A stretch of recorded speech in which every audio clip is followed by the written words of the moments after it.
110 சங்கீதம். தாவீதின் சங்கீதம். கர்த்தர் என் ஆண்டவரை நோக்கி, நான் உம்முடைய சத்துருக்களை உமக்கு பாதபடியாக்கி போடும் வரைக்கும் நீர் என்னுடைய வலது பார்சத்தில் உட்காரும் என்றார். கர்த்தர் சீயோனிலிருந்து உமது வல்லமையின் செங்கோலை அனுப்புவார். நீர் உம்முடைய சத்துருக்களின் நடுவே ஆளுகை செய்யும்.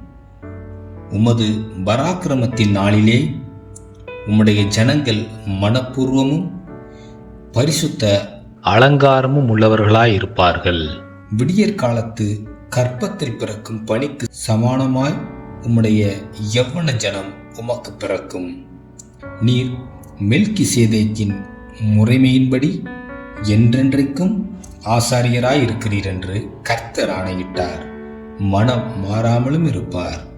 உம்முடைய வலது பார்சத்தில் இருக்கிற ஆண்டவர் தமது கோபத்தின் நாளிலே ராஜாக்களை வெட்டுவார்.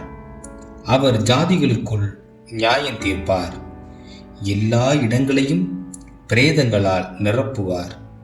விஸ்தாரமான தேசங்களின் மேல் தலைவர்களாயிருக்கிறவர்களை நொறுக்கி போடுவார். வழியிலே அவர் நதியில் குடிப்பார். ஆகையால் அவர் தமது தலையை எடுப்பார்.